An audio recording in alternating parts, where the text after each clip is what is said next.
Hey, what's up everyone? So the Guild Wars 2 Steam launch, let's talk about that. Now I know I'm a little late to the party, but I thought I'd speak my mind about it and just talk about what I think of the Steam launch, whether I think it was a success for Guild Wars 2 or not, and what it means for Guild Wars 2 moving forward. So I know a lot of people were concerned that Guild Wars 2 was maybe not ready for the Steam launch right away. You know, we just got over a really shaky balance patch in June, and not all of Season 1 Living World has made it into the game yet. And on top of all of that, we're kind of in a content lull at the moment. Season 6 probably won't be dropping until early next year, which basically means that we haven't had any brand new content in the game since the expansion, and right now we're just sort of coasting along with Season 1 re-releases. Speaking of Living World seasons, I was very happy to see the launch of this Guild Wars 2 Complete Collection. For about $100 they've packaged together all of the expansions, all existing Living World seasons into one package. This is what we've wanted for a very, very long time. One of my biggest gripes with the game is that there was no easy way to just buy all of Living World. You had to go into the game, make sure that you buy enough gems to buy every single episode unless the bundles were there. And yeah, it was just a mess. But now you can recommend this to friends. You can say, just buy this complete collection, $100, no subscription fee, and you'll get all the content in the game. Really, really awesome. I didn't expect this, to be honest, but I'm very glad that they did this. I don't think that it's a huge problem that the rest of Season 1 hasn't made it into the game yet, and that we're not already diving straight into Season 6. You know, all things considered, Season 1 is basically brand new content for all the new players coming into the game at the moment, and it would have really divided up the player base if we had Season 6 coming out at the same time. All the veterans would be playing Season 6, and all the new players would be excited for the Season 1 stuff. So at least this way, the entire community are sort of all funneled into the core maps, which is exactly what we're seeing. A lot of the core maps are incredibly populated at the moment. Some obviously have issue with this. I know a lot of people aren't happy that there's veteran players that are flaunting their shiny skins and mounts and blinding all of the new players as they pop out of the tutorial. And maybe this is a hot take, but who cares? I mean, honestly, I don't think it's a huge issue. This is what Guild Wars 2 is to me. When I think about Guild Wars 2, I think about the ridiculous skins. I think about the Choco Char Guild doing synchronized dancing. This is what Guild Wars is, and I feel like there's no point hiding it from the new players. I understand that not everyone enjoys the direction that Guild Wars 2 has taken in terms of fashion and transmog and that sort of thing. And that's fine, you know, I share those sentiments to a degree. But again, this is Guild Wars. This is what it looks like, so we should just embrace it. I've seen a lot of posts on the subreddit from new players who are just jumping into the game, and they're actually very excited to see all of this buzz going on in the early game zones, seeing how populated it is. And I think it's really neat to see all these veteran players coming back to those early zones just to introduce new players to the game and wave to them as they pass by. The biggest issue seems to be that veteran players are trying to help with events, which doesn't really work out that great. There is, of course, level scaling in Guild Wars 2, but it's quite generous. If you are a fully geared veteran player going back to these zones, you are just going to stomp everything. And so I have seen a couple posts from people a little frustrated that veteran players are following them around trying to help with events, but instead these new players aren't even able to grab credit because everything dies so quickly. So my advice in that regard is, you know, obviously it's great if you're a veteran player and you want to help out the newbies, but I think you'll just find that you're interrupting their experience rather than enhancing it the way that you think you are. Now, speaking of new players, there's obviously been a huge population spike with the game. Now, this was fairly obvious if you tried to do any world boss during that Steam launch day. My ping was in the upper thousands. There was no way I could even play because it was so popular. And to be honest, I was surprised because Guild Wars 2 typically doesn't have server issues like this, even during expansion launches. So obviously, the game absolutely blew up during that Steam launch. Everyone wanted to log on and play with the newbies, but also get to work on those brand new 10th anniversary achievements to earn that decade armor set. But regarding the population increase, if you look at Steam charts, Guild Wars 2 is sitting at around, let me check. Guild Wars 2 has reached an all-time peak of over 8,000 players now, and that is rising every single day. Now, at first glance, that doesn't sound like a lot.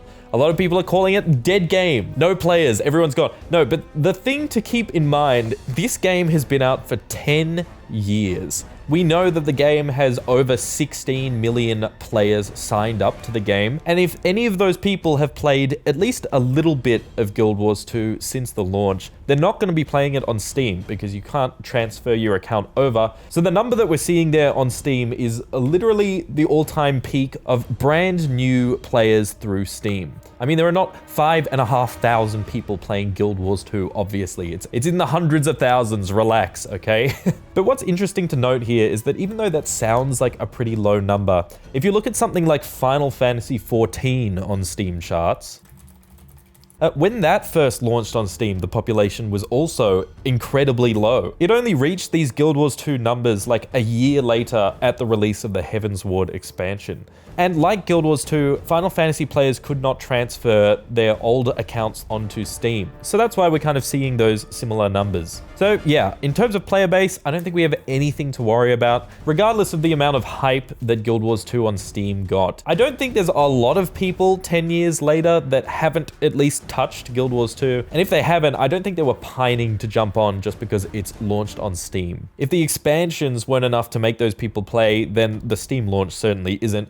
So with all that in mind, 8,000 peak players right now is a pretty good result. And a big key to that success was the Twitch drops that we're running. This has been incredibly successful, and I really hope that ArenaNet continue doing these at a semi-regular pace. I mean, Guild Wars 2 at one point reached like 50,000 viewers. Is it because there's this crazy sudden interest in Guild Wars 2?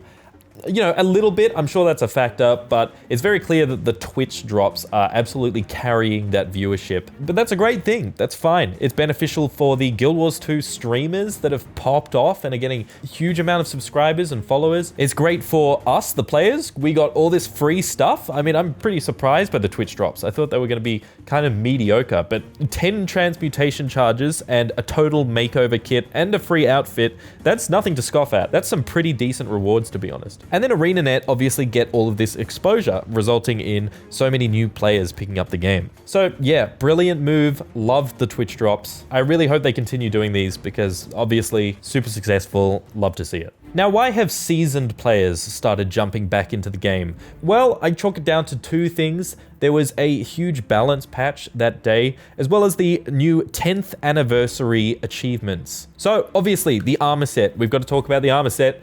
It looks cool as shit. This is maybe one of the coolest armor sets ArenaNet has ever released, and it's earnable in-game. It's not in the gem store. You can't buy it by converting gems to gold and then buying it off the trading post. No.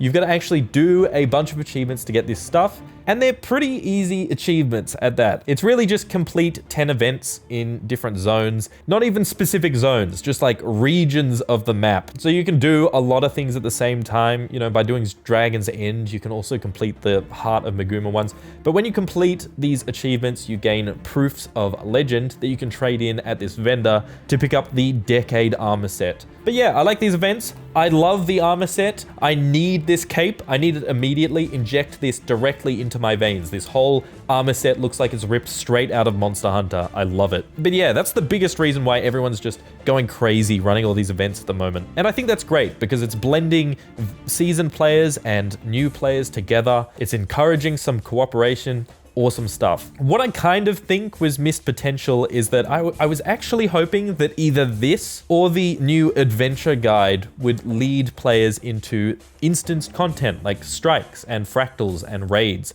Not a single one of these points in the achievement guide actually takes new players to these things. It's just teaching very basic mechanics like dodge rolling and using your elite skill and all this sort of stuff, which is great. I'm really happy that there's kind of an inbuilt tutorial to teach new players the fundamentals of Guild Wars 2's combat and exploration and that sort of thing. But I think there was a missed opportunity here. I was really hoping that it would lead players over to the fractal portal in Lion's Arch and they'd have to run a fractal, and then it would lead them somehow to strikes and then into raids. But you know, I know that that content isn't for everyone. It's obviously very tricky to get into given that you need to load up the LFG and wait for people or create your own group. And all of this is a little bit too involved for new players. So I understand understand why this isn't part of the adventure guide, but I'm kind of sad that it's not part of the decade achievements either, that we don't have an option to do raids and strikes for proofs of legend. Hopefully this is something they could add in the future. I mean, I highly doubt it, but it'd be nice. So yeah, what else came out on the 23rd? I guess the balance patch. Yeah, I haven't really talked about that yet.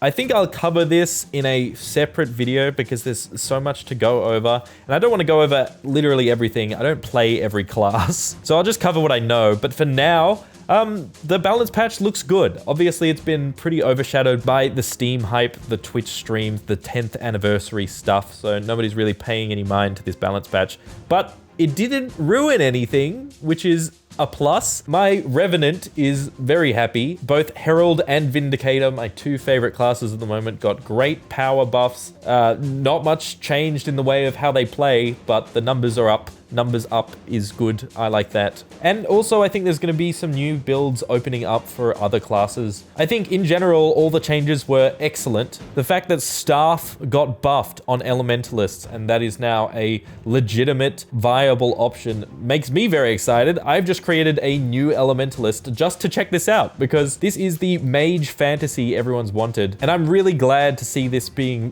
viable now. But yeah, that's for another time. For now, balance patch good. So overall, what do I think all this means for Guild Wars 2? Well, I think ArenaNet are just getting started, to be honest. This feels like a new era for Guild Wars 2, where they're pushing modern marketing tactics like the Twitch drops, and they're having a real tangible impact on the Guild Wars 2 population. I mean, despite those numbers I mentioned earlier, Guild Wars 2 is sitting on that front page of the top sellers in the free-to-play section on Steam, which is just awesome to see. In terms of reviews, it's sitting at very positive, with 85% positive reviews. Grouch, the game director of Guild Wars 2, actually appeared on a stream recently and said that there were more players playing Guild Wars 2 in the weeks leading up to the Steam launch than there were at the end of Dragon's release. That is pretty crazy to hear, but it's awesome. It's a clear indication that the game is doing incredibly well for itself, so we definitely have nothing to worry about. So yeah, that's what I think about the Steam launch and everything else that dropped on the 23rd. Despite there being this kind of content lull right now, I feel like I've almost never been this hooked on the game. I've been dipping my toes into like every class lately, every spec, because they all have really cool new builds and unique playstyles to offer. What are you doing? Are you trying not to laugh? I need you to shh, otherwise I can't, it's gonna come through the mic. You have to shh. Because I'm playing so many different builds, I'm now really focused on getting legendaries, and because the rewards from strikes and raids are so good now, I'm able to work towards those legendaries by doing the content I enjoy the most. All in all, I mean, what a great time to be a Guild Wars 2 player. This Steam launch has, in my eyes, been a massive success, and I've really enjoyed welcoming in all the new blood. Let me know your thoughts in the comments. I'll see you all in Queensdale, but as always, I'll catch you later.